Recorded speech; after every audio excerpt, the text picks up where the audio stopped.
David Bucher, directeur marketing Jaguar Land Rover France. Donc alors, pouvez-vous nous présenter un petit peu le modèle qu'il y a derrière vous? C'est une avant-première Genève.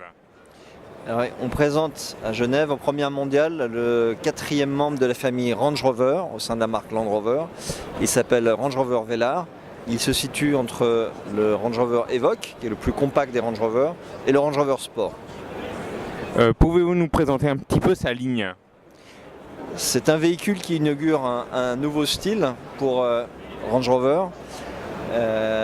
Il part des fondamentaux qui ont été dessinés par l'Evoque il y a quelques années et aujourd'hui qui l'emmène vers un véhicule qui est encore plus connecté à la route, qui est plus bas, plus trapu, plus moderne, avec un style épuré, des feux avant à matrix LED laser, des poignées qui sont rétractables, donc une arête de voiture qui est très propre, très nette, des surfaces qui sont très bien sculptées et qui donnent à la voiture cette impression d'être complètement connectée à la route. Oui, le design, expliquez-nous un petit peu.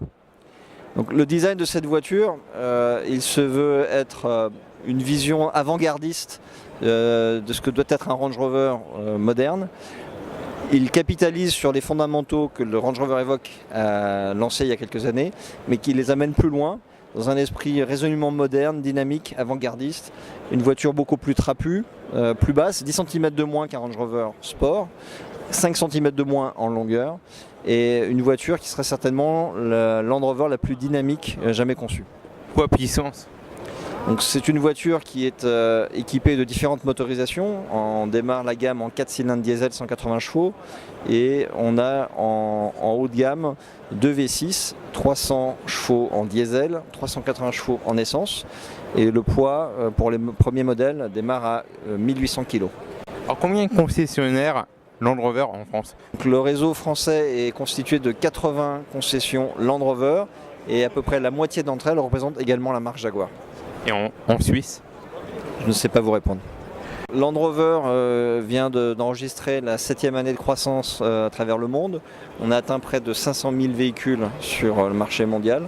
Et 85% de la production qui vient d'Angleterre est exportée à travers le monde. Et qu'est-ce qui fait ce succès d'après vous? Le succès de la marque, c'est qu'elle est une marque qui est restée authentique, qui existe depuis 1948 et qui a, au travers des presque 70 années d'existence, fait uniquement des 4x4, en commençant par l'iconique Land Rover Series, qui est devenu plus tard le Defender, puis le Range Rover, et donc a vraiment inauguré l'application civile des premiers 4x4, et puis inventé le premier SUV de luxe avec le Range Rover.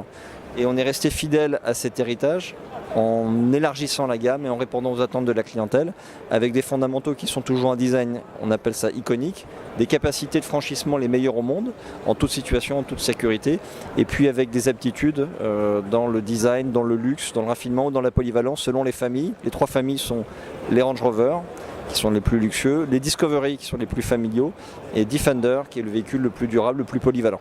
Alors j'allais parler de la clientèle, elle est de plus en plus jeune. Notre clientèle est à peu près en ligne avec le marché. Le Range Rover Evoque a rajeuni, a féminisé beaucoup la clientèle. L'âge moyen d'un acheteur en France est à peu près de 54 ans pour un véhicule neuf. Et avec Land Rover, on se situe légèrement en dessous de cet âge.